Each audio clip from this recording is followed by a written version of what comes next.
Any summer holidays kannu call GT Holidays ku pannu. GT Holidays, South India's #1 travel brand. Renocon AAC Blocks. It saves 30% in steel, cement and labor cost. ஒவ்வொரு சதுர அடியிலும் சந்தோஷம். கோவை அதிமுகவின் கோட்டைன்னு சொல்லுவீங்க. ஆனா அண்ணாமலை வேட்பாளரா போட்டதுக்கு பிறகு கோவைன்னா அண்ணாமலைன்னு இப்ப அதிக பேசு பொருளாயிட்டு இருக்கு. கோவைன்னா அண்ணாமலையில, கோயம்புத்தூர்னா 1 அஇஅதிமுகவின் கோட்டை, 2 SP வேலுமணி அண்ணன் அவர்கள் இங்கிருந்து செய்த திட்டங்கள், இதுதான் கோயம்புத்தூர். நீங்க அண்ணாமலையை தான் போட்டியா எடுக்கிற மாதிரி தெரியுது. அப்படின்னா உங்களுக்கு அப்போ அண்ணாமலை ஒரு டஃப் காம்படிட்டரா இருக்காரு போல தெரியுது. நான் ஃபர்ஸ்ட் எடுத்தோன்னே அண்ணாமலை வாங்க டிபேட் பண்ணலான்னு கூப்பிட்டேன். கோவைக்கு நீங்க என்ன செய்றீங்க, நாங்க என்ன செய்யறோம், போகலாம், ஐ எம் வெயிட்டிங் அப்படின்னு சொல்லி போல்டா சொன்னேன். அப்படி வரல, அண்ணாமலை தான் கோட்டால வந்தவன் நானு அப்படின்னு சொல்லி எங்க அப்பாவை பத்தி என்னை பத்தி தவறா பேசி அவர் தான் ஃபர்ஸ்ட் பர்சனல் அட்டாக் ஆரம்பிக்கிறார். எஸ்பி வேலுமணி அவர்கள் ஸ்மார்ட் சிட்டில ஊழல் பண்ணியிருக்கிறதா இன்னைக்கு சொல்றாரு அண்ணாமலை. ஸ்மார்ட் சிட்டி திட்டத்துல ஊழல் பண்ணாங்கன்னு அண்ணாமலை சொல்றாருல்ல. 143 விருதுகள் மத்திய அரசு கொடுத்திருக்கு. இப்போ ஊழல் பண்ணின ஒரு இதுக்கு எதுக்கு மத்திய அரசு அவார்டு கொடுக்கணும்? இப்ப காசு வாங்கிட்டு அவார்டு கொடுத்தீங்களா? அவார்டு கொடுக்கும் போதெல்லாம் உங்களுக்கு நல்லா இருந்தது. இப்ப நாங்க தனியா நின்று ஜெயிக்க போறோம், உங்களுக்கு 4 MLAக்கு நாங்க கூட இந்த மாதிரி சப்போர்ட் பண்றதுக்குல்ல, நோட்டா கார்டு மறுபடியும் போட்டி போடுறீங்க, ஒரே பிரச்சனை, என்ன பண்றதுன்னு தெரியலன்னு பிதற்றிட்டு இருக்கிறீங்க.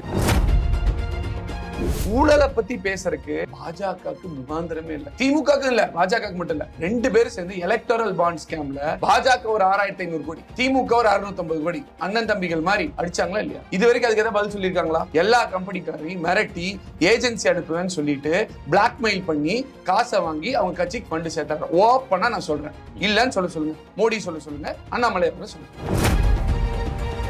கோவை தொகுதியில சிறுபான்மை மக்கள் அதிகம். சிறுபான்மை மக்களின் வாக்குகள் இந்த முறை அதிமுகவுக்கு வருமா? கண்டிப்பா வரும். SDPI எங்களோட தோழமை கட்சியா இருக்காங்க. இஸ்லாமிய சகோதரர்கள் வரவேற்கிறாங்க.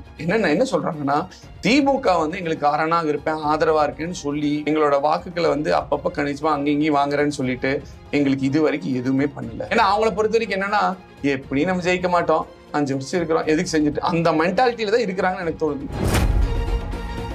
திமுகவோட இருக்கிற கூட்டணியில இருக்கிறவங்களே ஹாப்பியா இல்ல. ஜவஹர்லால் இருக்காருல்ல, ஒரு சீட்டு கேட்டு கொடுக்கல என்ன பண்ணிருக்கணும், வருத்தப்பட்டு கடைசி நேரத்துல அவங்க எப்படி வெளியே வருவாங்க? சிறுபான்மையினருக்கு இத்தனை பேசுற திமுக என்ன பண்ணிருக்கு இது வரைக்கும்?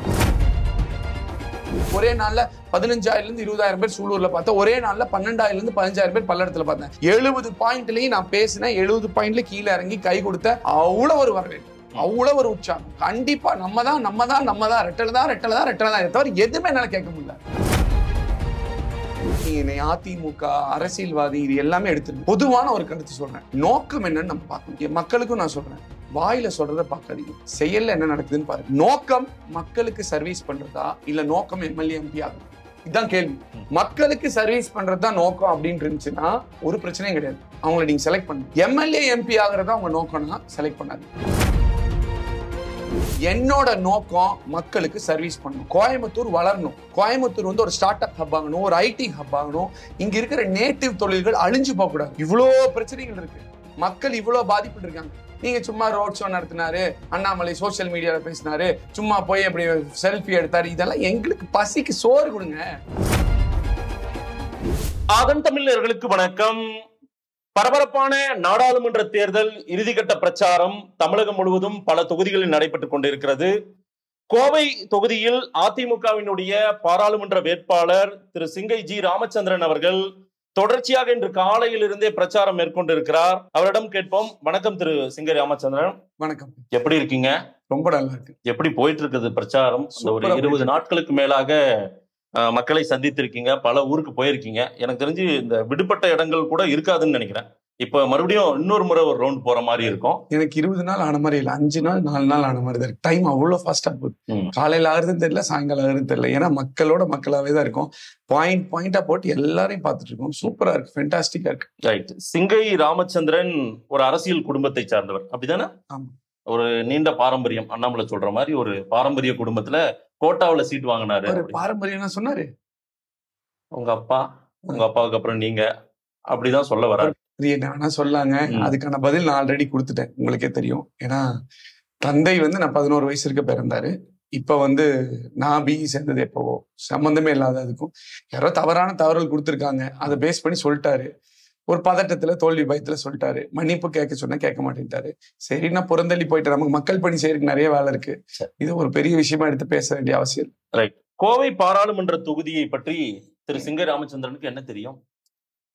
என்ன தெரியாது? நான் கோயம்புத்தூர்ல பிறந்தேன், கோயம்புத்தூர்ல தான் வளர்ந்தேன்.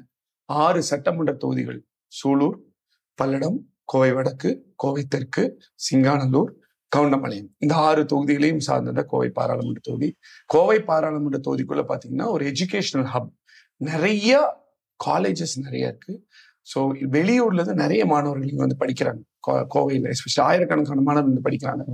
அதை தாண்டி பாத்தீங்கன்னா இண்டஸ்ட்ரியல் ஹப் கூட, pump industries, motor industries, grinder industries, textiles, foundries, இதெல்லாம் இருக்கு. இப்ப பல்லடம் இதுவும் சூலூர் இதெல்லாம் வரங்காட்டி விசைத்தறி, கைத்தறி, டையிங், பனியன், இது எல்லாமே கோயம்புத்தூர் இல்லாம அதையும் சேர்க்கும் போது இதெல்லாமே கூட உள்ள வருது. ஸோ நல்ல க்ரோ ஆகிறதுக்கு இன்னும் நல்ல பொட்டன்ஷியல் உள்ள ஒரு சிட்டின்னு சொல்லலாம். தமிழ்நாட்டே சென்னைக்கு அடுத்து செகண்ட் பிக்கஸ்ட் சிட்டி. பட் இப்போ இன்ஃப்ராஸ்ட்ரக்சர்லாம் நல்லா வளர்ந்து வந்துட்டு இருக்குது. இது நல்ல பொட்டன்ஷியல் உள்ள சிட்டி. திமுக அதிமுக நேரடி போட்டி தான் தமிழ்நாட்டு அரசியல், கரெக்ட் தானே? அப்படித்தானே சொல்லுவீங்க நீங்க? ஆனா நீங்க அண்ணாமலையை தான் போட்டியா எடுக்கிற மாதிரி தெரியுது. டே 1ல இருந்து அண்ணாமலையை விடாம பேசிட்டே இருக்கீங்க. அப்படின்னா உங்களுக்கு அப்போ அண்ணாமலை ஒரு டஃப் காம்படிட்டரா இருக்காரு போல தெரியுது. இப்படிலாம் ஒண்ணு இல்லைங்க. சோசியல் மீடியால அவர் பேசிட்டு இருக்காரு, சரிங்களா? நான் அவரை பத்தி 10 நாள் முன்னாடி ஒரு பேட்டி கொடுத்தேன்.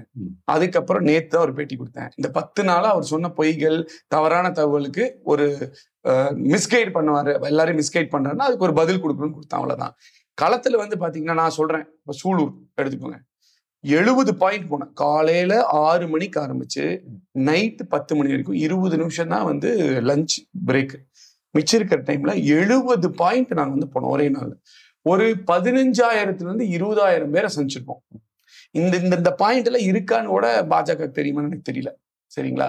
சோ அப்படி களத்துல நாங்க இருக்கும்போது நான் ஏன் போய் இவங்களை பார்க்கணும், இவங்களை பத்தி சண்டை போடணும்? ஃபர்ஸ்ட் எடுத்தோடனே நான் என்ன கேட்டேன், நீங்க சொல்றீங்க அண்ணாமலை அட்டாக் பண்ண, நான் ஃபர்ஸ்ட் எடுத்தோடனே அண்ணாமலை வாங்க டிபேட் பண்ணலான்னு கூப்பிட்டேன். எதுக்கு கூப்பிட்டேன்? சண்டை போடலான்னு கூப்பிடல. கோவைக்கு நீங்க என்ன செய்றீங்க, நாங்க என்ன செய்யறோம், போகலாம், ஐ எம் வெயிட்டிங் அப்படின்னு சொல்லி போல்டா சொன்னேன். அவரு வரல. அதுக்கப்புறம் கணபதி ராஜ்குமார் டிஎம்கே இருக்கிற அவர்கிட்ட சொன்னேன், வாங்க டிஸ்கஸ் பண்ணான்னு. அவரு மைக்கு பக்கமே வர மாதிரி நமக்கு தெரியல. சரி, 2 பேரும் வரலான்னு விட்டு நான் தான் என் வேலையை பார்த்துட்டு இருந்தேன். அதுக்கப்புறம் அண்ணாமலை பத்தி நான் பேசவே இல்லை. ஆனா அண்ணாமலை தான் கோட்டால வந்தவன் நானு அப்படின்னு சொல்லி எங்க அப்பாவை பத்தி என்னை பத்தி தவறா பேசி அவர் தான் ஃபர்ஸ்ட் பர்சனல் அட்டாக் ஆரம்பிக்கிறாரு. சோ இந்த கேள்வி நீங்க அவர்கிட்ட தான் கேட்கணும். அதுக்கப்புறம் பர்சனல் அட்டாக் ஆரம்பிச்சதுக்கு அப்புறம் நான் அது பதில் சொல்றேன். அப்புறம் இந்த மாதிரியே போயிட்டு இருக்கு, இதுதான் நடந்தது. அப்புறம் அதிமுக அழிப்பேன்னு சொன்னா வந்து எப்படி புறந்தள்ளிட்டு போக முடியும், பேசாம இருக்க முடியுமா? என்னங்க எப்பேற்பட்ட கட்சி, அதெல்லாம் சும்மா புறந்தள்ள. இல்ல, நான் அதை பத்தி பிற்பகுதியில வரேன். கொங்கு மண்டலம் அதிமுகவின் கோட்டை, கோவை அதிமுகவின் கோட்டைன்னு சொல்லுவீங்க. ஆனா அண்ணாமலை வேட்பாளரா போட்டதுக்கு பிறகு கோவைன்னா அண்ணாமலைன்னு இப்ப அதிக பேசு பொருள் ஆயிட்டு இருக்கு. இதுக்கு என்ன காரணம்? யார் சொல்றாங்க? நீங்க ஏதாவது தவறான ஆளுக்கு கேட்டு கோவைன்னா அண்ணாமலையில, கோயம்புத்தூர்னா 1 அஇஅதிமுகவின் கோட்டை, 2 SP வேலுமணியன் அவர்கள் இங்கிருந்து செய்த திட்டங்கள், இதுதான் கோயம்புத்தூர். ஏன்னா இன்னைக்கு நீங்க எடுத்துக்கோங்க, இத்தனை பாலங்கள், 10 கிலோமீட்டருக்கு ஒரு பாலம், ஃபேண்டாஸ்டிக். வெளியூர் வெளிநாடு போயிட்டு வந்து நம்ம ஊர் என்ன இவ்வளவு நல்லா டெவலப் ஆயிடுச்சு அப்படின்னு சந்தோஷப்படுறாங்க. அப்புறம் உக்கடம்ல பாலம், திருச்சி ரோடு பாலம் இருக்கு, பொள்ளாச்சி ரோடு வந்து பாத்தீங்கன்னா ஃபுல்லா கம்ப்ளீட்டா ரீவொர்க் பண்ணி சூப்பரா பண்ணிருக்காங்க. ஏர்போர்ட் எக்ஸ்பான்ஷனுக்கு நாங்க வந்து இப்போ 20 வருஷ ப்ராப்ளத்தை அதை சரி பண்ணி அடுத்த லெவலுக்கு கொண்டு வந்திருக்கோம். இப்ப இவர் சொல்றாரு மேனிஃபெஸ்டோல, மனசாட்சியே இல்லாம ஏர்போர்ட் எக்ஸ்பான்ஷன் ஒரு பாயிண்ட் போட்டிருக்காங்க. ஏர்போர்ட் எக்ஸ்பான்ஷனுக்கு அந்த வேல்யூ 10லன்னு மக்கள் எல்லாம் சொல்லி கம்மியா காசு வருதுன்னா அதிகமா கொடுத்தாதான் அவங்க ஒத்துப்பாங்கன்னு சொல்லி சீஃப் செக்ரட்டரி கூப்பிட்டு, பினான்ஸ் செக்ரட்டரி கூப்பிட்டு, எடப்பாடியார் என்ன சொல்லி, SP வேலுமணியன் அவர்கள் பரிந்துரையில இங்க வந்து மீட்டிங் எல்லாம் நடந்து பிரைஸ் ஏற்றி கொடுத்து நிலமெல்லாம் கையை பத்தி எல்லாம் எடுத்து கொடுத்தாச்சு. கொடுத்ததுக்கு அப்புறமா இன்னைக்கு நாங்க கொடுத்து எங்க கவர்மெண்ட் முடிஞ்சு எத்தனை நாள் ஆச்சு நீங்க சொல்லுங்க? எத்தனை நாள் ஆச்சு? 3 வருஷம் ஆச்சு. 3 வருஷத்துல மாநில அரசு திமுக ஒண்ணும் இல்ல, மத்திய அரசு பாஜக ஒண்ணும் இல்ல. இன்னைக்கு வந்து ஏர்போர்ட் எக்ஸ்பான்ஷன் ஒரு பாயிண்ட் அண்ணாமலை போறாரு. நான் என்ன கேட்கிறேன், இத்தனை தடவை மோடி பாக்குறாருல, all it takes is 5 minutes. 5 நிமிஷம் அவரை பார்க்கும் போது இந்த மாதிரி இந்த ஏர்போர்ட் எக்ஸ்பான்ஷன் இன்னைக்கு இதை முடிச்சு கொடுங்கன்னு சொன்னா அவர் முடிச்சுட்டாருன்னா முடிச்சிடலாம். அவருக்கு கோயம்புத்தூருக்கு செய்யணுங்கிற எண்ணமே இல்லைங்க. ஏங்க அவர் கரூர்ல நின்னாரு, இங்க வந்து சீட்டு கிடைச்சுன்னு இறங்க ஏர்போர்ட்ல என்னங்க சொன்னாரு? நீங்க சொல்லுங்க, என்ன சொன்னாரு? நான் அந்த மண்ணின் மைந்தர்னாரு. எனக்கு விருப்பம் இல்ல, எனக்கு இந்த இதுல விருப்பம் இல்ல, மேல இருந்து சொல்றாங்க, அதனால நான் நிக்கிறேன் தான் சொன்னாரு. கரெக்டா? சரி. அதுக்கப்புறமா வந்து வேற வழியே இல்லை, நின்றுதான் ஆகணுங்கிறதுக்கு அப்புறம் உட்காந்து உருட்டி பெரட்டி ஒரு மேனிஃபெஸ்டோ ரெடி பண்ணி, மேனிஃபெஸ்டோ ஏன் 4 நாள் முன்னாடி ரிலீஸ் பண்றீங்க? மேனிஃபெஸ்டோ எப்ப ரிலீஸ் பண்ணணும்? ஐடியலி முதல்ல ரிலீஸ் பண்ணாதான் மக்களுக்கு ரீச் ஆகும். எல்லா வேட்பாளர்களும் அது பண்ணல. அவர் இந்த தொகுதிக்கு மட்டும் 40 தொகுதிக்கு பண்ணல. அவங்க இப்போ ஒரு தொகுதி தான் பண்ணிருக்காங்க. அப்ப என்ன தெரியுது உங்களுக்கு? பயம் இல்ல. அவர் மேனிஃபெஸ்டோல சொன்ன விஷயம் அந்த ஏர்போர்ட் எக்ஸ்பென்ஷன் நீங்க குறிப்பிட்டு சொல்றீங்க. பல திட்டங்கள் திரு எஸ்பி வேலுமணி கொண்டு வந்தாருன்னு ஹைலைட் பண்றீங்கல்ல. நான் கேள்வி ஒட்டுமொத்தமா அண்ணாமலையை சுற்றி மட்டுமே நிறுத்திட்டு போயிட மாட்டேன். பட் இருந்தாலும் நீங்க பேசுறதுனால அதுக்கு தெளிவுபடுத்திடணும். அந்த கேள்வியில நீங்க வந்து அந்த ஸ்மார்ட் சிட்டியை பத்தி சொல்லவே இல்லை. எஸ்பி வேலுமணி அவர்கள் ஸ்மார்ட் சிட்டியில ஊழல் பண்ணியிருக்கிறதா இன்னைக்கு சொல்றாரு அண்ணாமலை. சரியா? நீங்க அதை சொல்லவே இல்லைங்க. இதுக்கான பதில் நான் 10 நாள் முன்னாடியே பிரஸ் மீட்ல கொடுத்தேன். மறுபடியும் நீங்க கேட்கறதுனால நான் சொல்றேன். ஸ்மார்ட் சிட்டி திட்டத்துல ஊழல் பண்ணாங்கன்னு அண்ணாமலை சொல்றாருல்ல, ரைட்டா? 143 விருதுகள் மத்திய அரசு கொடுத்திருக்கு ஸ்மார்ட் சிட்டில. ஏசியா ஸ்பெசிபிக் இந்த சைட்லயே வந்து பாத்தீங்கன்னா ஃபென்டாஸ்டிக்கா பண்ணிருக்கோம்னு சொல்லி கொடுத்திருக்கு. இப்போ ஊழல் பண்ணின ஒரு இதுக்கு எதுக்கு மத்திய அரசு அவார்டு கொடுக்கணும்? அப்ப காசு வாங்கிட்டு அவார்டு கொடுத்தீங்களா? நல்லா பண்ணதான் அவார்டு கொடுத்தீங்க. அவார்டு கொடுக்கும் போதெல்லாம் உங்களுக்கு நல்லா இருந்தது. இப்ப நாங்க தனியா நின்று ஜெயிக்க போறோம், உங்களுக்கு 4 எம்எல்ஏக்கு நாங்க கூட இந்த மாதிரி சப்போர்ட் பண்றதுக்குல்ல, நோட்டா கார்டு மறுபடியும் போட்டி போடுறீங்க, ஒரே பிரச்சனை, என்ன பண்றதுன்னு தெரியலன்னு பிதற்றிட்டு இருக்கிறீங்க. இப்ப வந்து திடீர்னு சம்மந்தமே இல்லாம. இன்னொன்னு சொல்றேன், ஊழலை பத்தி பேசுறதுக்கு பாஜகவுக்கு முகாந்திரமே இல்லை. பெரிய ஒரு போர்வை போட்டு திமுகவுக்கு இல்ல, பாஜகவுக்கு மட்டும் இல்ல, 2 பேரும் சேர்ந்து எலக்டோரல் பாண்ட் ஸ்கேம்ல பாஜக ஒரு 6500 கோடி, திமுக ஒரு 650 கோடி அண்ணன் தம்பிகள் மாதிரி அடிச்சாங்களா இல்லையா? இது ஊருக்கே தெரிஞ்ச விஷயம் தானே. வெளியே வந்து அப்பட்டமா வந்துருச்சே. இது வரைக்கும் அதுக்கு ஏதாவது பதில் சொல்லியிருக்காங்களா? பிளஸ் மீடியால வந்து நான் பார்த்தது சொல்றேன், எந்தெந்த ஏஜென்சிக்கு எங்க ரெய்டு போறதுக்கு அதுவான விஷயங்கள் நடந்தோ அதுக்கு முன்னாடி பின்னாடி அது சம்பந்தமான நேரத்துல இந்த பணம் இதுவும் நடந்திருக்கு அப்படிங்கிறாங்க. அப்ப நீங்க என்ன பண்றீங்க? லிட்டரலி ஒரு கவர்மெண்ட் நடத்துறீங்க. மோடி ஒரு பிரைம் மினிஸ்டர் இருந்துட்டு எல்லா கம்பெனிக்காரையும் மிரட்டி ஏஜென்சி அனுப்புவேன்னு சொல்லிட்டு பிளாக்மெயில் பண்ணி காசை வாங்கி அவங்க கட்சிக்கு ஃபண்டு சேர்த்தாரு. ஓப்பனா நான் சொல்றேன், இல்லன்னு சொல்லுங்க. மோடி சொல்லுங்க, அண்ணாமலை அவர்கள் சொல்லுங்க. இல்ல, அண்ணாமலை என்னன்றா அதிமுக மேல வைக்கிற குற்றச்சாட்டு கான்ட்ராக்டர்களுக்கு எல்லாம் சீட்டு கொடுத்திருக்காங்க. இதை அதிமுக தொண்டர்களே இதை மன்னிக்க மாட்டாங்க, இதை ஏற்றுக்கொள்ள மாட்டாங்க. அதுக்கு நான் பதில் சொல்றேன். இப்ப நான் சொன்னதுக்கு நீங்க பதில் சொல்லுங்க. 6500 கோடி 650 கோடி சரி 2 பேருமே பண்ணிருக்காங்க. ஏஜென்சி வச்சு பிளாக்மெயில் பண்ணி காசு. இது என்ன, இது எப்படி இருக்குன்னா கட்ட பஞ்சாயத்து மாதிரி இருக்கு. ஒரு நாட்டோட பிரைம் மினிஸ்டர் நமக்கு அந்த மாதிரி எது மிரட்டினாங்கன்றது யாராவது சொல்லியிருக்காங்களா? அப்ப ஏன் அந்த ஏஜென்சி இது ஆந்திரம் இருக்கு, பக்கமா நடந்திருக்குங்கிற நியூஸ் வந்திருக்குல்ல. சரி, நீங்க கேட்ட கேள்வி வந்து கான்ட்ராக்ட். நான் கான்ட்ராக்டரா? அவர் என்ன வேணா சொல்லுவாரு, வாரிசு. அதே போல கான்ட்ராக்டர்களுக்கு சீட்டு கொடுத்திருக்காங்க. அவர் அப்படிதான் சொல்லுவாருங்க. அதிமுக பத்தி அவர் கவலைப்படுறாரு. அதிமுக இப்படி தொண்டர்கள் எல்லாம் வருத்தப்படுவாங்கன்றாரு. அவரு ரொம்ப கவலைப்படுறாரு. உடம்பு இழைச்சிட போது பார்த்து ரொம்ப கவலைப்பட்டு. இப்ப என்ன சொல்றேன்னா, எங்க கட்சியில நான் வந்து பாத்தீங்கன்னா அவர் வாரிசுன்னு சொல்றாருல, எங்க அப்பா வந்து 73ல கட்சியில சேர்ந்தார். 99ல எங்க அப்பா இறந்துட்டாரு. அதுக்கப்புறம் 99க்கு அப்புறம் எனக்கு 18 வயசு ஆகும் போதுதான், அதாவது ஒரு 2008, 9 அந்த டைம்ல இருக்குன்னு நினைக்கிறேன், தோராயமா நான் சொல்றேன் 18 அந்த டைம்ல நான் கட்சியில சேர்றேன். கட்சியில சேர்ந்து ஆல்மோஸ்ட் 18 இயர்ஸா நான் ஒர்க் பண்றேன். போன தடவையும் நான் வந்து சிங்காலூர் கான்ஸ்டிடன்சிக்காக ஒர்க் பண்ணேன். இந்த தடவையும் வந்து ஒர்க் பண்ணேன். அடுத்த தடவை ஒர்க் பண்ணிட்டு இருப்பேன். எல்லாருமே ஒர்க் பண்ணிட்டு இருக்காங்க. வாரிசு அரசியல்னா என்னன்னா, அவங்க அப்பா இறந்துட்டாரு, அடுத்து அவங்க வீட்டுல யாருக்கோ, நான் இல்லையா எங்க வீட்டுல யாருக்காவது கொடுங்க சீட்டு. இதுதான் வாரிசு அரசியல். இன்னைக்கு நான் இது வரைக்கும் ஐடி விங்ல பண்ண ஒர்க்குக்கு அம்மா எனக்கு பொசிஷன் போட்டதுக்கு ஐஎம் அஹமதாபாத்ல போய் படிச்சுட்டு சம்பளம் வந்துமே வேலை வேண்டாம்னு சொல்லி விட்டுட்டு வந்து இங்கே வந்து பீப்புள் சர்வீஸ் சென்டர் 5.5 வருஷமா நடத்தி 25,000 குடும்பங்களுக்கு 1 லட்சத்துக்கு மேல சர்வீஸ் பண்ணி, அது இல்லாம சாதாரண ஒரு சப் ஏஜென்டா 2014ல சிங்கச்சாமி எம்எல்ஏ நடந்தப்ப சப் ஏஜென்ட் ஆகி, அதுக்கப்புறம் பூத் ஏஜென்ட் ஆகி, அதுக்கப்புறம் பூத் ஒர்க் எல்லாம் ப்ராப்பரா பண்ணி, அதுக்கப்புறம் கடைசியா நடந்த சிங்காலூர் தேர்தல ஜெயராமன் எம்எல்ஏ நடந்ததுக்கு நான் தான் சீஃப் ஏஜென்ட்.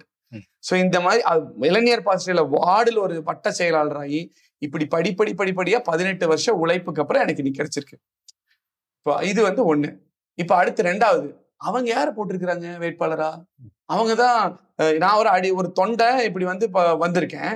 இப்ப தமிழிசை அக்காவை போட்டிருக்கிறாங்க, நிறைய நயினார் நாகேந்திரன், இவங்க எல்லாம் அவங்க கவர்னரு, அவர் ஒருத்தர் எம்எல்ஏ. இன்னும் எம்எல்ஏவா ஆல்ரெடி நீங்க இருக்கீங்க, மக்கள் பணி பண்ணுங்க, இன்னொரு எம்பி கொடுக்கலாம்ல. ஏன் வந்து ஒரு கவர்னர் நீங்க வர வைக்கணும்? ஏன் ஒரு எம்எல்ஏ வர வைக்கணும்? ஆள் இல்ல. 40 தொகுதிக்கு ஆளை முதல் சொல்ல சொல்லுங்க. ஆள் இல்ல. தமிழ்நாடு மக்கள் பாரதிய ஜனதா கட்சியை ஏற்றுக்கொள்ளவில்லை. இதுதான் உண்மை. இல்லைங்க, பாஜக தமிழ்நாட்டுல வளர்ந்து வளர்ந்துட்டு இருக்கோம். எங்க கட்சி இன்னைக்கு வந்து பெரிய அளவுக்கு மக்கள் கிட்ட ரீச் ஆயிருக்குன்னு சொல்ற பிஜேபி, அந்த கட்சியின் தலைவரையே கொண்டு வந்து கோயம்புத்தூர்ல நிறுத்துறாங்கன்னா அப்ப ஏதோ அவங்களுக்கு ஒரு பாசிட்டிவான ஒரு வைப்ரேஷன் இருக்கு போல தெரியுது. அவங்க நினைக்கலாங்க, சொல்றது யார் வேணா சொல்லிக்கலாங்க. பட் என்னங்கிறத டேட்டா லாஸ்டா என்ன டேட்டா இருக்கோ அதான் நம்ம பார்க்க முடியும். சரி, கோவையில கொஞ்சம் பாஜக தெரியுமில்ல, கொஞ்சம் அவங்களுக்குன்னு ஒரு பேஸ வச்சிருக்காங்கல்ல, ஒரு எம்எல்ஏ எல்லாம் இருக்காங்கல்ல.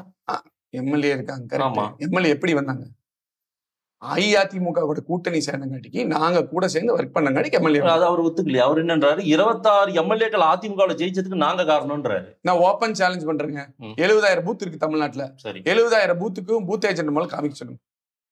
ஏங்க அங்க போய் எம்ஆர் விஜயபாஸ்கரனுக்கு சால்வை போட்டு கரூர் தொகுதியில் அண்ணா எப்படியா ஜெயிக்க வச்சிருக்கீங்கன்னு சொல்லும் போதெல்லாம் அவருக்கு தெரியலையா? ஏங்க அவங்க ஆளே இல்ல, சுத்தமா எந்த சப்போர்ட் இல்ல. இதெல்லாம் நான் பதிலே சொல்ல விரும்புங்களா? இதுக்கெல்லாம் வேஸ்ட் ஆஃப் டைம்னு நினைக்கிறீங்க. அடுத்த கேள்வி கேளுங்க. அவங்களுக்கான பேஸே இங்க இல்லன்றீங்களா? அவங்க தலைவர் வச்சே பரீட்சை எழுத பாக்குறாங்கன்னா அவங்க 4 எம்எல்ஏ இப்ப ஜெயிச்சாங்களே. இதுக்கு முன்னாடி எப்ப எம்எல்ஏ ஜெயிச்சாங்க நீங்க சொல்லுங்க.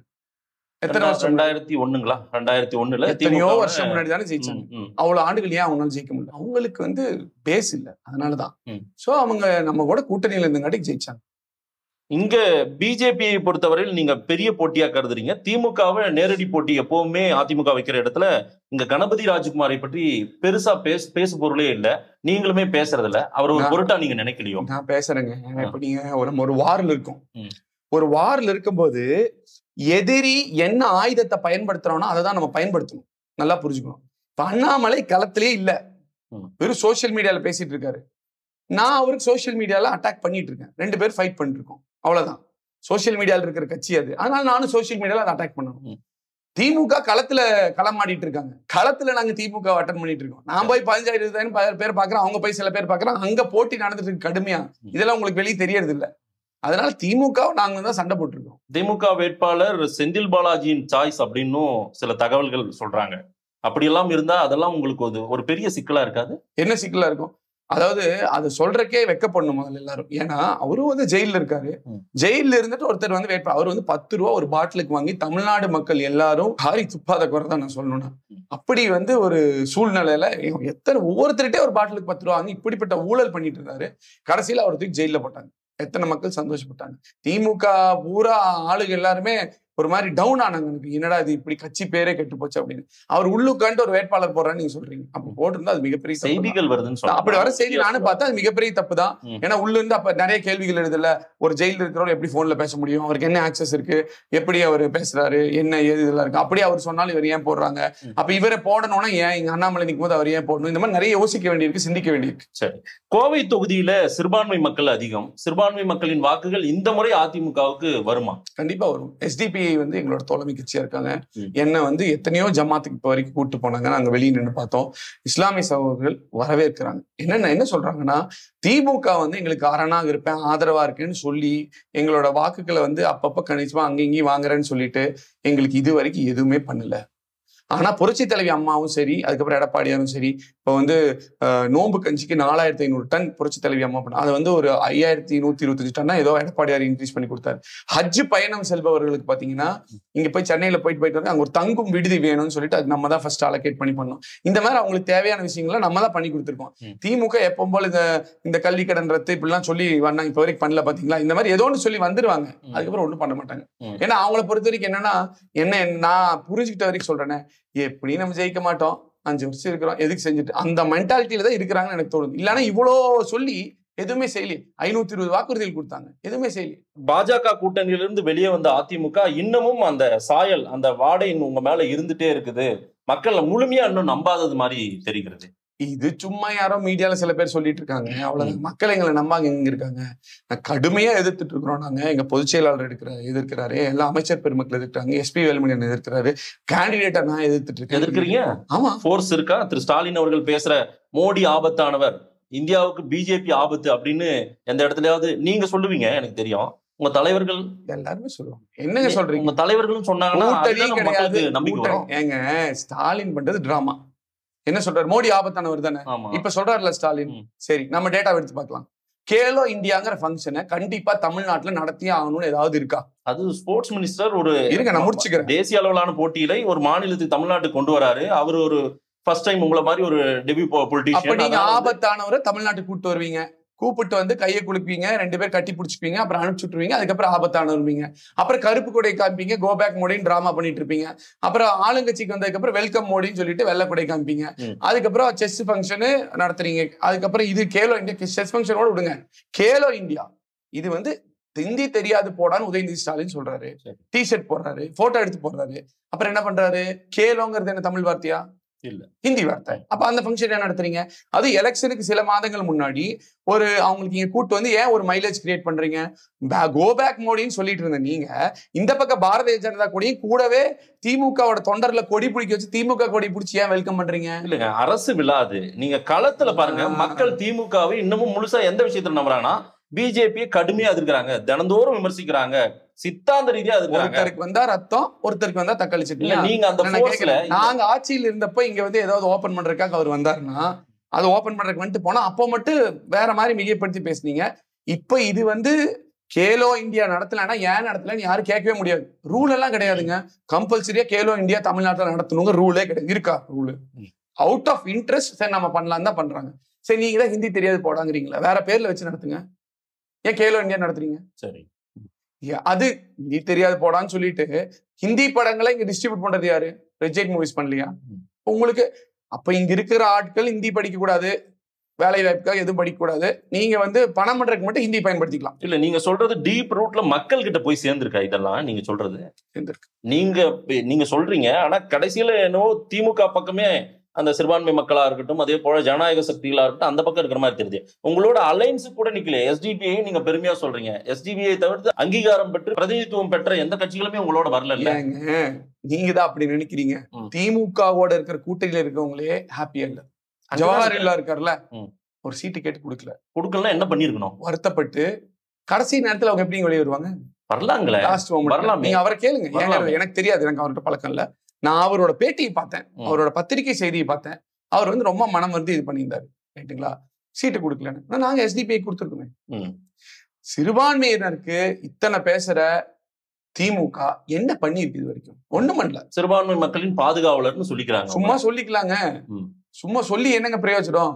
சர்க்கரை சர்க்கரை சர்க்கரைன்னு உங்களுக்கு சொல்ற இனிக்குதா? இனிக்காது. சர்க்கரை வாயில போட்டாதான் இனிக்கும். நீங்க வந்து பாருங்க, இப்ப ஃபீல்டில் நாங்க போற இடத்துலாம், இந்த நம்ம ராமநாதபுரம் நஞ்சுண்டாபுரம் ஏரியா எல்லாம் போனேன்.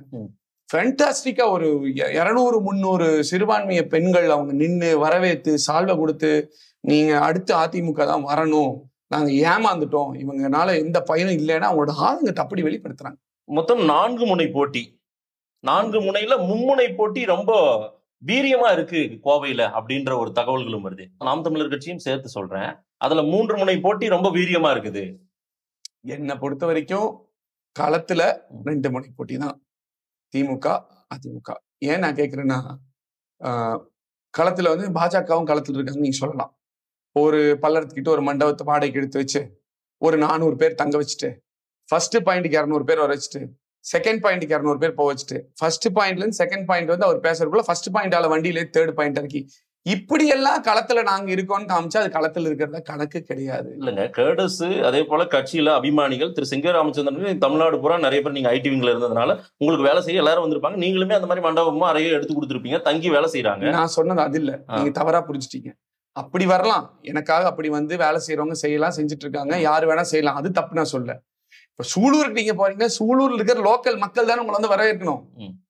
நீங்க எங்கேயோ இருந்து 200 பேர் கூட்டு வந்து போட்டோல வந்து நல்லா தெரியணுங்கிறதுக்காக நிறுத்தி வச்சுட்டு 2வது பாயிண்ட் முடிச்சுட்டு 3வது பாயிண்ட் கூட்டு போய் ஒரே 400 பேர் வச்சு நீங்க அப்படியே மாத்தி மாத்தி மாத்தி மாத்தி மேக்கப் பண்ணிட்டு வரீங்கன்னா உங்களுக்கு களத்துல ஆள் இல்லைன்னு தானே அர்த்தம். இல்லைன்னா ஏன் அப்படி பண்ணணும்? நீங்க சொல்ற மாதிரி அவ்வளவு வளர்ந்துருந்தீங்கன்னா அந்த பாயிண்ட்ல அத்தனை பேர் வரணும்ல, வந்து எழுச்சியா வந்து உங்களை பார்க்க வரணும்னா. நான் சொல்றேன், ஒரே நாள்ல 15,000 இருந்து 20,000 பேர் சூலூர்ல பார்த்தேன், ஒரே நாள்ல 12,000 இருந்து 15,000 பேர் பல்லடத்துல பார்த்தேன். 70 பாயிண்ட்லயும் நான் பேசினேன், 70 பாயிண்ட்ல கீழே இறங்கி கை கொடுத்த அவ்வளவு ஒரு வரவேற்பு, அவ்வளவு ஒரு உற்சாகம். கண்டிப்பா நம்ம தான் ரெட்டல தான் தவிர எதுவுமே என்னால கேட்க முடியல. இந்த பக்கம் வரவேற்பு, மோடி வந்த ரோட் ஷோ கோவையில பாத்தீங்களா? பெரிய வரவேற்பு. எது அது ஓட விட்டுருந்தாங்களே சைட்ல, இப்படி சிக்னல் காமிச்சு ஓடினார்ல, அப்படி ஓடு அந்த மாதிரி சொல்றீங்களா? பாத்தீங்களா? நீங்க ரோட் ஷோவை கோவையில வந்து பார்ட்டிசிபேட் பண்ணிட்டு அவர் போன இடங்கள்லாம் பாருங்க, அந்த பாயிண்ட்ஸ் எல்லாம் ஒரு சில இடங்கள்லாம் எமோஷனலா கனெக்ட் பண்றாரு. அதெல்லாம் மக்கள் கிட்ட அது ஒரு அது போய் சேராதா? நீங்க பிரைம் மினிஸ்டர், இப்ப நான் கோவை மக்களுக்கே கேட்கிறேன், இமோஷனலா கனெக்ட் பண்றாரு நம்ம அன்பு சகோதரர் மாதேஷ் அவர்கள். நமக்காக மோடி நிக்கிறாரு அப்படின்ற ஒரு நல்லா நின்னாருங்க மோடி எங்களுக்காக. ஜிஎஸ்டி வச்சு நல்லா பண்ணி இங்க கோயம்புத்தூர்ல இருக்கிற ஜாப் ஆர்டர் பண்ற அத்தனை தொழில்களையும் முடக்குறது தான் மிச்சம். 60 லட்சம் சிறு குறு தொழில்கள் பாதிக்கப்பட்டிருக்கு, முடக்கப்பட்டிருக்கு மொத்தமா நான் சொல்றது. அது மட்டும் இல்லாம 82% வருமானம், கைக்கு வர்ற வருமானம் குறைஞ்சிருக்கு. இப்போ இங்க பிரசண்டா மோடி நீங்க சொல்றீங்க நல்லா ரோட் ஷோ பண்ணாரு, இமோஷனலா பேசிட்டாருன்னு. இது எல்லாமே எங்களுக்கு வேணாம். நீங்க திருக்குறள் சும்மா பேசணுங்கிறதுக்காக, ஏன்னா நாங்க திருக்குறள் படிச்சு வளர்ந்தவங்க, பேசி வளர்ந்தவங்க கிடையாது. எங்களுக்காக பேச வேணாம், சும்மா வந்து வணக்கம் போட்டு இந்த டிராமா எல்லாம் பண்ண வேணாம். எங்களுக்கு இங்க ஜிஎஸ்டில பிரச்சனை இருக்கு, ஜாப் ஆர்டருக்கு 12% இருக்கு, 5% பண்ணுங்கன்னு சொல்றாங்க. ஏன் பண்ணி கொடுக்கல? அண்ணாமலை கிட்ட சொல்லியிருக்காங்களா, மோடி கிட்ட சொல்லியிருக்காங்களா? இவங்க 2 பேரும் ஏன் பண்ணல 3 வருஷமா? இப்பதான் அந்த ஒரு மேனிஃபெஸ்டோல சொல்லியிருக்காரு, 500 நாள்ல எல்லாமே சரி பண்ணிடுவேன்றாரு. என்ன எம்பி ஆகுங்க, 500 நாள்ல கோவை வேற மாதிரி தெரியும்ன்ற. 10 வருஷம் 3650 நாள் ஆட்சி. இவர் அதுல ஒரு 3 வருஷம் தலைவர், 1000 சில்லற நாள் தலைவர். இதுல பண்ண முடியாத விஷயத்த இனி 500 நாள் இவங்க பண்ணுவாங்கன்னா யார் நம்புவா? எதுக்கு நம்பணும்? 5 நிமிஷம் எடுக்கும் இந்த ஒரு மாற்றத்தை உங்களுக்கு பண்றதுக்கு. 3 வருஷத்துக்கு நீங்க தலைவரா இருந்தப்போ பண்ணல. நான் ஒண்ணு சொல்றேங்க, புரிஞ்சுக்கோங்க. நான் நீங்க அதிமுக அரசியல்வாதி இது எல்லாமே எடுத்துருங்க. பொதுவான ஒரு கருத்து சொல்றேன். நோக்கம் என்னன்னு நம்ம பார்க்கணும். என் மக்களுக்கும் நான் சொல்றேன், வாயில சொல்றத பார்க்காதீங்க, செயல்ல என்ன நடக்குதுன்னு பாருங்க. நோக்கம் மக்களுக்கு சர்வீஸ் பண்றதா இல்ல நோக்கம் எம்எல்ஏ எம்பி ஆகுறதா? இதுதான் கேள்வி. மக்களுக்கு சர்வீஸ் பண்றதுதான் நோக்கம் அப்படின்னு இருந்துச்சுன்னா ஒரு பிரச்சனையும் கிடையாது, அவங்கள நீங்க செலக்ட் பண்ணுங்க. எம்எல்ஏ எம்பி ஆகுறதா உங்க நோக்கம்னா செலக்ட் பண்ணாதீங்க. இப்ப நான் 2 வேட்பாளர் எடுக்கிறேன், கணபதி ராஜ்குமார் எடுக்கிறேன். நீங்க அண்ணாமலை பத்தி கேட்டங்காட்டிக்கு அவரே எடுக்கிறேன். கணபதி ராஜ்குமார் அவர்கள் மேயரா இருந்தார் ஒரு காலத்துல, அதுக்கப்புறம் இப்ப வரைக்கும், சரிங்களா, முன்னாள் மேயரா இருந்தவர். இப்ப வரைக்கும் என்ன சர்வீஸ் மக்களுக்கு பண்ணியிருக்காரு, என்ன டேட்டா, என்ன ஃபேக்ட் சொல்லுங்க. ஒண்ணும் இல்ல, 0. அடுத்து அண்ணாமலை எடுத்துப்போம். ஃபர்ஸ்ட் அவராது கணபதி ராஜ்குமார் இந்த ஊருக்காரரு இங்க நின்னாரு, ஒண்ணும் பண்ணல, அதுவும் தப்பு தான். கரூர்ல நின்னீங்க, தோத்தீங்க. இப்ப வரைக்கும் கரூர் மக்களுக்கு எதுவும் பண்ணலன்னா அப்ப அங்க கரூர்ல எம்எல்ஏ ஆகிறத தவிர உங்களோட நோக்கம் என்னவா இருக்க முடியும்? அடுத்து இங்க வந்து நிக்கிறீங்க, இப்போ தோத்து கிளம்பி போய் போறீங்க, அடுத்து சென்னை போயிருவீங்க. நான் வந்து எம்எல்ஏ கிடையாது, எம்பி கிடையாது. ஆனா 5.5 வருஷமா ஒரு ஃப்ரீ பீப்புள் சர்வீஸ் சென்டர் வச்சிருக்கேன். 25,000 குடும்பங்களுக்கு 1 லட்சம் மேலான சேவைகள் ஃப்ரீயா 1 ரூபா வாங்க பண்ணி கொடுத்துருக்கேன். ஏன் பண்ணணும் சொல்லு, நீங்க சொல்லுங்க ஏன் பண்ணணும்? நான் சம்பளம் கட்டி என்னோட சம்பளத்துல டாக்ஸ் கட்டி மாசம் 1 லட்ச ரூபா நான் செலவு பண்றேங்க. நான் ஏங்க பண்ணணும்? நீங்க சொல்லுங்க மாதேஷ், ஏன் பண்ணணும்னு சொல்லுங்க. உங்களுக்கு என்ன தோணுது? பப்ளிக் சர்வீஸ்ல நீங்க ஈடுபாட்டோடு நான் செஞ்சுட்டு இருக்கேன்னு நீங்க சொல்றீங்க. இல்ல, இப்ப அண்ணாமலை நான் செய்யறேன்றார். ஒரு தலைவரா, மாநில தலைவரா என்னைய டெல்லியில இருந்து நியமிச்சிருக்காங்க. அவரு தமிழ்நாட்டையே காப்பாத்த போறேன்றார். 2 கட்சி கிட்ட இருந்து, திமுக அதிமுக கிட்ட இருந்து இந்த மக்கள் ஒட்டுமொத்தமா நான் காப்பாத்தணும் அப்படின்னு வந்திருக்கேன்றாரு. நீங்க களத்துல சர்வீஸ் பண்ணிருக்கீங்க. அவரு நான் ஆட்களை இறக்கி விட்டு எங்களுடைய கட்சிக்காரங்களை வச்சு நான் வேலை செஞ்சுட்டு இருக்கேன்.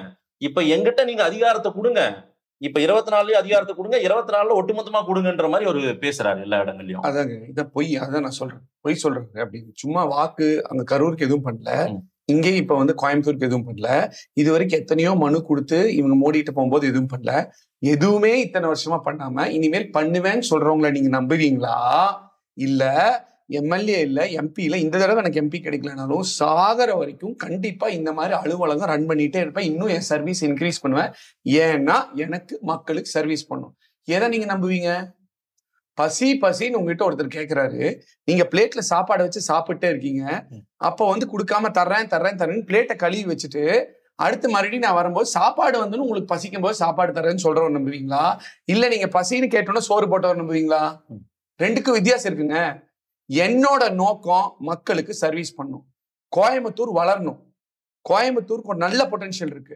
கோயம்புத்தூர் வந்து ஒரு ஸ்டார்ட் அப் ஹப் ஆகணும், ஒரு ஐடி ஹப் ஆகணும். இங்க இருக்கிற நேட்டிவ் தொழில்கள் அழிஞ்சு போக கூடாது. எங்க அப்பாவே ஒரு மில் தொழிலாளி. இங்க மில் வேலையில எத்தனை பேர் இல்லாம கஷ்டப்படுறாங்க.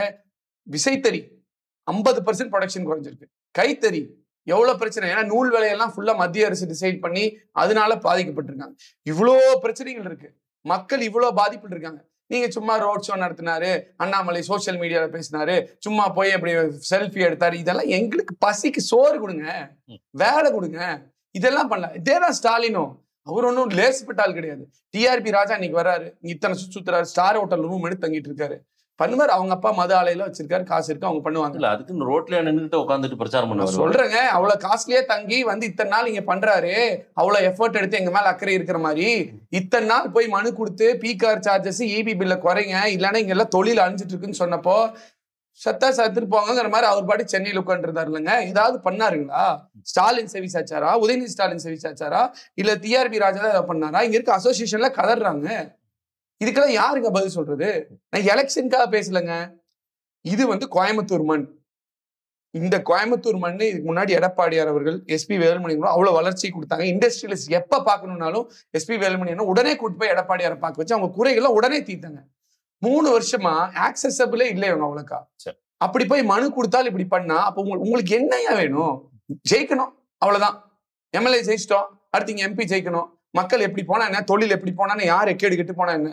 இப்படிப்பட்ட ஆளு எதுக்கு கோயம்புத்தூருக்கு வேணும்? உங்களுக்கு இந்த பக்கம் இப்படி எப்படி போனாலும் பரவாயில்ல நினைக்கிற திமுக, அந்த பக்கம் அண்ணாமலை கரூர் நின்று இங்க வந்துட்டு அங்கேயும் கண்டுக்கல, இங்கேயும் வந்துட்டு இதே மாதிரி மோடிக்கிட்டு எதுவும் பண்ணாம இந்த பக்கம் நடுவுல நான் ஒரு சாமானியன் பிஇ எம்பிஏ படிச்சுட்டு உணர்வு பூர்வமா ஐஏஎம் அஹமதாபாத்ல படிச்சுட்டு எனக்கு நல்ல சம்பளம் கிடைச்சாலும் வேணாம் அப்படின்னு சொல்லிட்டு நான் இங்க வந்து கஷ்டப்பட்டு ஸ்டார்ட் அப் ரன் பண்ணி சொந்தமா நானே எந்திரிச்சு என்னோட எஜுகேஷன் லோன் கட்டி எல்லாமே நானே பில்ட் ஆயிருக்கேன். எந்த ஒரு பேக்ரவுண்டு எந்த ஒரு சப்போர்ட்டும் இல்லாம நான் பண்ணியிருக்கேன். பண்ணி நானே ஏர்ன் பண்ணி அதுல ஒரு பகுதி சம்பளத்தை எடுத்து மக்களுக்கு சர்வ் பண்ணணும்னு பண்ணிட்டு இருக்கேன். இந்த மாதிரி கேண்டிடேட் வேணுமாங்கிறத கோவை மக்கள் தான் முடிவு பண்ணும். ஆனா நான் தான் வேணும் மக்கள் முடிவு பண்ணுவாங்க. ஏன்னா கோயம்புத்தூர்காரன் எனக்கு தான் எல்லாம் சப்போர்ட் பண்ணும். ஐஏஎம் அகமதாபாத் நீங்க, ஐஏஎம் லக்னோ அவருமே அங்கெல்லாம் போயிட்டு அரசு பணியே திறந்து விட்டு இங்க மக்கள் சேவைக்காக வந்திருக்காருல்ல. நான் தான் சொல்றேனே, ஐஏஎம் அகமதாபாத் பெருசு அப்படின்னு நான் சொல்ல, ஐஏஎம் லக்னோ பெருசு அப்படின்னு நான் சொல்ல. இதை விட நிறைய பேர் படிக்காதவங்க கூட நிறைய சர்வீஸ் எல்லாம் பண்ணிட்டு இருக்காங்க. படிச்சவன்லாம் நல்லவன் கிடையாது, சரிங்களா? ஐஏஎஸ் ஐபிஎஸ்னா நல்லவன் கிடையாது. நோக்கம் என்னங்கிறத நம்ம பார்க்கணும். இப்ப என்னோட நோக்கம் என்னங்கிறது நான் சொல்றேன். இதே மாதிரி ஏதாவது அவர் பண்ணி தான் நீங்க போய் அவர் இன்டர்வியூ எடுங்க, என்ன பண்ணிருக்கான்னு சொல்லுங்க. உண்மையிலேயே உங்களுக்கு அதிகார ஆசை எல்லாம் இல்ல, மக்கள் சேவை தான். ஆமா, திமுக அதிமுகவுல அப்படி ஒரு நபர் புதுசா வந்திருக்காரு அப்படின்ற ஒரு பார்வையை மக்களுக்கு சொல்ல வரீங்களா? திமுக எனக்கு தெரியாதுங்க. எங்க கட்சியில நிறைய பேர் இந்த மாதிரி இருக்காங்க. நீங்க நல்லா பாருங்க, 234 பேருக்கு தாங்க எம்எல்ஏ சீட் கிடைக்கும். பாண்டிச்சேரியோட 40 பேருக்கு தாங்க எம்பி சீட் கிடைக்கும். ஒரு மனிதன் சாதாரணமா ஒரு 35 வயசுல 36 வயசுலன்னா யங்கா கிடைச்சிருக்குன்னு எல்லாரும் சொல்றாங்க, கரெக்டா? 40 வயசுல இருந்து நீங்க 35 வயசுல இருந்து நீங்க வந்து ஒரு பினான்சியலி இண்டிபெண்டன்ட் ஆயிட்டு நீங்க அரசியல வந்து ஆரம்பிச்சா கூட ஒரு 60 வயசு 70 வயசு மேல தளர்ந்துருவாங்க. இந்த 20-30 வருஷத்துல 4 இல்ல 5 வாய்ப்பு தான் ஒருத்தர் கிடைக்கும். ஒரு எம்எல்ஏ இருக்கும், எம்பியா இருக்கும். இத்தனை கோடி பேர் இருக்கிற தொண்டர்கள்ல வெறும் 234 + 40 274 வாய்ப்பு தான் கிடைக்கும். எம்பி எம்எல்ஏ மட்டும் எடுத்தீங்கன்னா உள்ளாட்சி எல்லாம் தவிர. இந்த வாய்ப்பை நம்பியே ஒருத்தர் உட்கார்ந்து இருந்தாருன்னா எப்படி? முடியாது இல்லையா? அதனாலதான் சொல்றேன், இப்ப நான் இங்க வந்த காட்டிக்கு தெரியுது என்ன மாதிரி இன்னைக்கும் அஇஅதிமுக எத்தனையோ பேர் எந்த பிரதிபலமும் இல்லாம சர்வீஸ் பண்ணிட்டு தான் இருக்காங்க. நாளைக்கு அவங்களுக்கு ஒரு வாய்ப்பு கிடைக்கும் போது வெளியே தெரியும். அதிமுகவே இல்லாமல் போகணும்னு சொல்லக்கூடிய ஒருவர் உங்களுக்கு எதிராக போட்டியிடுகிறார். அதிமுக இருக்காதுன்னு சொல்றாரு. அதே போல அதிமுக தினகரன் கிட்ட போகும், ஓபிஎஸ் கிட்ட போகும்னு சொல்றாரு. அவரை எதிர்த்து நீங்க போட்டிடுறீங்க. உங்களுக்கு என்ன மாதிரி ஒரு பணியா இதை நீங்க கையாள போறீங்க? அவரோட ஒரு குறுகிய புத்தி காமிக்குது. எப்பயுமே ஒரு கம்பெனியில் வேலை செய்யறீங்கன்னு வச்சுக்கோங்க, நம்ம எல்லாருக்கும் அட்வைஸ் பண்றதான், நான் வளரணும் தான் எப்போ நினைக்கணும், இன்னொருத்தவங்க அழியணும்னு நினைக்கவே கூடாது. நான் வளரணும், நான் நல்லா இருக்கணும் அப்படிதான் நினைக்கணும். இன்னொருத்தவங்க அழியணும் அப்படின்னு நினைச்சாலே கெட்ட எண்ணம் அங்க இருக்குன்னு அர்த்தம், வக்கர புத்தி அங்க இருக்குன்னு அர்த்தம். நான் என்ன சொல்றேன்னா, பிஜேபி வளர்னா அவர் வளர்த்துட்டு போறாரு, மக்கள் முடிவு பண்ணணும். அதை சும்மா இவர் வாயில சொல்லக்கூடாது. இன்னைக்கு அதிமுக அழிஞ்சு போகுன்னு சொல்றாரு. எனக்கு உண்மையிலுமே கோபம் வரல, சிரிப்பு தான் வருது. 3 வருஷம் கூட ஆகல அரசியலுக்கு வந்து, நோட்டா கூட தான் போட்டி போட்டிருக்காங்க. 4 எம்எல்ஏவே எங்க மூலமா தான் வந்தாங்க. இங்க வந்து கடைசி வரைக்கும் ஓபிஎஸ்ஸையும் டிடிவி அவர்களே 2 பேரையும் அந்த ஸ்டேஜுக்கே கூப்பிடாம முந்துத்து மீட்டிங், எப்படியாவது அதிமுக கூட கூட்டணி வந்துருமா அப்படின்னு கடைசி வரைக்கும் வாங்க வாங்க வாங்க வாங்கன்னு கெஞ்சிட்டு இருந்தாங்க. அப்பதான் இந்த எம்பியில் ஏதாவது ஒன்னாவது ஜெயிக்க முடியும் அவங்களுக்கு அப்படின்னு சொல்லிட்டு இத்தனையும் பண்ணிட்டு கடைசியில கூட்டணிக்கு வரலன்னு ஒன்னதான் ஓபிஎஸ்சி டிடிவியும் கூப்பிட்டு மீட்டிங்ல ஸ்டேஜ்ல அடுத்து ஏத்துறாங்க. அதுக்கப்புறம் எம்ஆர் விஜயபாஸ்கரன் போய் கரூர்ல இருந்து எப்படியா ஜெயிக்கவைன்னு சொன்னாங்க. இது இப்போ ரீசெண்டா ஒரு பேட்டி, இப்ப நேத்து கூட யூடியூப்ல இருக்கு, நான் உங்களுக்கு தர்றேன், நீங்க டெலிகாஸ்ட் இதே பண்ணி விடுங்க. இப்ப ஏற்பட்ட சிறந்த முதல்வர் வாழும் காலத்தில் இருக்கிற இடத்துல நானும் அந்த ஸ்டேஜ்ல உட்காரன்னு நினைக்கும் போது எடப்பாடியார் எவ்வளவு பெரிய ஆள், எனக்கு எவ்வளவு பெருமையா இருக்கு, ஆட்பூர் தஞ்சாவூர்னு பேசினாரு அண்ணாமலை, சரிங்களா? இவ்வளவு பண்ணிட்டு இன்னைக்கு வந்து அதிமுக அழிச்சிடும் அப்படின்னா எனக்கு சிரிப்பு தான் வருது. அதிமுகவை யாருமே அழிக்க முடியாது. புரட்சி தலைவர் அப்படிங்கிற ஒரு மிகப்பெரிய தலைவர், இன்னைக்கு உலக மக்கள் எத்தனையோ பேர் தமிழர்கள் மனதில் வாழ்ந்துட்டு இருக்காரு. அவர் விதைச்ச விதை, அவர் ஆரம்பிச்ச கட்சி ரெட்டலைய யாருனாலே அழிக்க முடியாது. அதே வழியில அம்மா அவர்கள் வந்தாங்க, வந்து அத்தனை குரோத் கொடுத்து 1.5 கோடி கொடுத்து, எடப்பாடியார் வந்து 2 கோடி கொண்டு வந்திருக்காரு. வாழையடி வாழையா போகும். ஏங்க ஸ்டாலின் 1 மாசத்துல போய் 2 மாசம் போய் 3 மாசத்துல போய் சொல்லிட்டு தான் இருந்தாருங்க. இன்னைக்கு கன்சால்டேட் ஆகி எவ்வளவு பவர்ஃபுல்லா நாங்க உட்காந்துட்டு இருக்கோம். இன்னைக்கு வந்து கண்டெஸ்ட் பண்றோம். இன்னைக்கு வந்து ஸ்டாலினும் பேச முடியல, அண்ணாமலையும் பேச முடியல, எல்லாரும் வளர்றாங்க. ஃபியர் ஆஃப் ஃபெயிலியர் அவங்களை கார்னர் பண்ணுது. அந்த அளவு அதிமுக இருக்கு. தொண்டர்கள் அப்படி இருக்காங்க.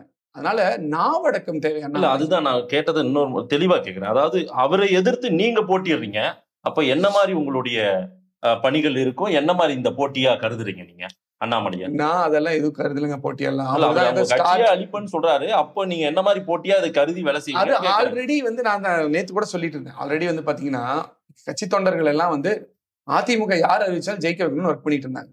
என்ன ஆகி போச்சுன்னா, இதுக்கு முன்னாடியே அவங்க புரட்சி தலைவி அம்மாவை பத்தி அண்ணாவை பத்தி எல்லாம் கொஞ்சம் ரசிக்க முடியாத வகையில் அவர் பேசியிருந்தார். எங்க தொண்டர்கள் அதை ஏத்துக்கல, விரும்பல. அதுக்கப்புறம் இப்போ அதிமுக அழிப்பன்னு சொன்னோன்னு ஒவ்வொரு அதிமுக தொண்டரும் வெறி 2 மடங்கு 3 மடங்கு அதிகமாயிடுச்சு. இங்க எங்க வேட்பாளர் ஜெயிக்கிறது உறுதி, அதை தாண்டி மார்ஜின் ஃபுல்லா இறக்கி டெபாசிட் இழக்க வைக்கிற வரைக்கும் நம்ம வேலை செய்யணும். நம்ம கட்சி இப்படி சொல்றான். யாரு இது?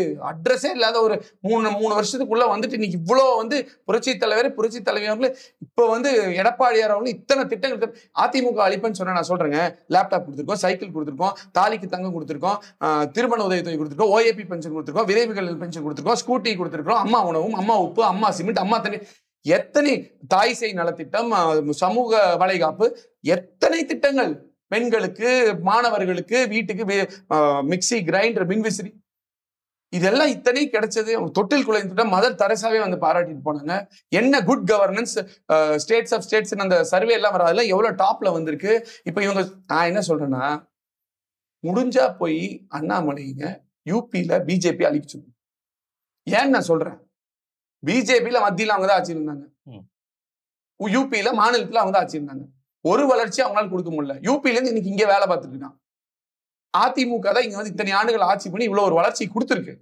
அப்படி அழிக்கணும்னு சொல்றது என்ன காரணம்? அப்ப அங்கேயே அண்ணாமலையோட சுயநலம் தானே தெரியுது. அவர் வளரணும்னா இன்னொருத்தர் அழிச்சா வளர்ந்துடலாம்னு நினைக்கிறாரு. அவரோட குறுகிய மனப்பான்மை தான் நான் பாக்குறேன். நான் எப்படி பாக்குறேன்னா, நீ பிஜேபி வளர்த்துறீங்களா வளர்த்துங்க, நாம் தமிழர் வளர்தா வளரட்டும், திமுக வளர்தா வளரட்டும், எங்களுக்கு உங்க வளர்ச்சினால் நாங்க அழிய மாட்டோம். ஏன்னா எங்களுக்கு தெரியும் நாங்க யாருன்னு. புரட்சி தலைவர், புரட்சி தலைவி எடப்பாடியார், நாங்க தெளிவா இருக்கிறோம். எங்க நோக்கம் தெளிவா இருக்கு, எங்களோட எண்ணம் தெளிவா இருக்கு, மக்களுக்கு என்ன பண்ணணுங்கிற தெளிவா இருக்கிறோம். மக்களும் அதை புரிஞ்சுட்டாங்க. எங்க போனாலும் அதிருப்தி. பால் விலை உயர்வு, வீட்டு வரி உயர்வு, தண்ணி வரி உயர்வு, இபி கட்டண உயர்வு, இது எல்லாம் அடித்தட்டு மக்களுக்கு எவ்வளவு பாதிப்பு வருங்க. மத்திய அரசு கேஸ் விலை உயர்வு, பெட்ரோல் விலை குறைக்கல, கேட்டா ஜேர்னலிஸ்டே சண்டைக்கு வர்றாரு. இதெல்லாம் எங்க போய் சொல்றது? நாங்க தெளிவா இருக்கோம், உறுதியா ஜெயிக்க போறோம். ஜெயிச்சதுக்கு அப்புறம் நம்ம மறுபடியும் ஒரு சூப்பரா டிஸ்கஷன் வச்சு என்ன பண்ண போறோம் கோயம்புத்தூருக்கு இன்னும் டீட்டெயிலா பேசும். எஸ்பி வேலுமணி அவர்கள் உங்களுக்கு எந்த அளவுக்கு பலம் வாய்ந்தவரா நீங்க பார்க்கறீங்க? எப்படிப்பட்ட அவருடைய வேலைப்பாடு உங்களுக்கு பலமா இருக்கும்னு நினைக்கிறீங்க? இங்க நான் முதல்ல என்னோட வேட்பாளர் அறிமுக கூட்டத்திலேயே சொல்லிட்டேன், இங்க வேட்பாளர் நான் கிடையாது. இங்க வேட்பாளர் எடப்பாடி அண்ணன் அவர்களோட திட்டமும் எஸ்பி வேலுமணி அண்ணன் அவர்களும் தான். ஏன்னா கோயம்புத்தூருக்கு 50 ஆண்டுகள்ல செய்யாத வளர்ச்சி 5 ஆண்டுகள்ல பண்ணிருக்கோம். நான் வாய் வார்த்தைக்காக சொல்றேன். நீங்களே பாத்தீங்களா கோயம்புத்தூர்ல எந்த அளவு இன்ஃப்ராஸ்ட்ரக்சர் டெவலப்மெண்ட் கொடுத்துருக்கோம். அந்த லேக்ஸ் எடுத்துக்கோங்க, உக்கடத்தில் இருக்கிற லேக், வாலாங்குளம், அதெல்லாம் பாத்தீங்கன்னா பொள்ளாச்சி ரோடா இருக்கட்டும், எல்லா பக்கமே வந்து பினாமினல் க்ரோத் கொடுத்துருக்கோம். அதனால அங்க போன நேற்று கூட அண்ணா ஒரு வடக்கு தொகுதியில் பிரச்சாரம் இருந்தப்ப என் கூட வந்தாரு. மக்கள் அவங்கள பார்த்தாலே ஒரு நல்ல ரெஸ்பான்ஸ், ஒரு சந்தோஷம், ஒரு பூரிப்படைகிறாங்க. பிளஸ் அவரு இந்த ஏரியாவோட குரோத்துக்கு அவர் ரெஸ்பான்சிபிள் எடப்பாடியார்கிட்ட சொல்லி வாங்கி கொடுத்திருக்காரு அப்படிங்கிறத மக்கள் ரியலைஸ் பண்றாங்க. அதனால சப்போர்ட் பண்ணணும்னு நினைக்கிறாங்க. வெற்றி பெற வாழ்த்துக்கள். கோவை மக்கள் இந்த பேட்டியை பார்ப்பாங்க. இது உங்களுக்கான நேரம். என்ன சொல்ல விரும்புறீங்க? நன்றி, வாழ்த்துக்கள் சொன்னதுக்கு. கோவை மக்களாகிய உங்கள் அனைவருக்கும் சொல்றேன்னா, நான் ஒரு சாதாரண பிஇ எம்பிஏ படிச்சுட்டு உங்கள ஒருத்தனா இந்தூர்காரனா, இந்த ஊர் தான் எனக்கு படிப்பு வேலை வாய்ப்பு எல்லாம் கொடுத்த ஒரு ஆள் சிங்கை ராமச்சந்திரன். நான் சிங்கை கோவிந்தராசன் எங்க அப்பா வந்து 91-96 சிங்காலூர் தொகுதி எம்எல்ஏவா இருந்தாங்க. அதுக்கப்புறம் பல இன்னல்கள் கஷ்டங்கள் எல்லாத்தையும் தாண்டி இன்னைக்கு வந்து ஒரு எம்பி கேண்டிடேட்டா 18 வருஷம் பார்ட்டியில் ஒர்க் பண்ணி ஒரு 36 வயசுல ஒரு யங்ஸ்டருக்கு எனக்கு ஒரு வாய்ப்பு கொடுத்துருக்காங்க. திமுக ஒரு சைடு வந்து பண்ணுவேங்கிறாங்க, எதுவும் பண்ணல. பாஜக ஒரு சைடு பண்ணுவேங்கிறாங்க, எதுவும் பண்ணல. நான் ஆனா என்னோட சொந்த காசை, டாக்ஸ் கட்டின காசை எடுத்து போட்டு மக்கள் சர்வீஸ் சென்டர் வச்சு இது வரைக்கும் 1 லட்சம் சேவைகள் 25,000 குடும்பங்களுக்கு பண்ணியிருக்கேன். இதை சிங்கானல்லூர்ல நான் இவ்வளவு நாள் பண்ணினேன். எம்பி ஆகி இதையே 6 தொகுதிகளுக்கும் பண்ணணும்னு நினைக்கிறேன். நான் உங்களை நம்பிதான் நிக்கிறேன். ஏன்னா கோயம்புத்தூர்காரங்க எல்லாரும் சப்போர்ட் பண்ணுவீங்கன்னு நம்பிக்கை எனக்கு இருக்கு. அது மட்டும் இல்ல, நான் ஒரு யூத், நம்ம கோயம்புத்தூர் வளருக்கு எல்லா யூத்தும் சேர்ந்து ஒர்க் பண்ணலாம் டுகெதர். அதே மாதிரி நான் எம்பி, ஏன்னா நான் எம்பி கிடையாது, நம்ம எல்லாருமே எம்பி, ஒன்னா சேர்ந்து கோயம்புத்தூரை வேற லெவலுக்கு கொண்டு போவோம். வாக்களிப்பீர், இரட்டை இலை. நன்றி திரு சிங்கை ராமச்சந்திரன். நிறைய விஷயங்கள் நீங்க சொல்லியிருக்கீங்க, மக்கள்கிட்ட கொடுக்குறோம். நேரம் கொடுத்து பேசியமைக்கு நன்றி. தேங்க்யூ மாதேஷ். தேங்க்யூ.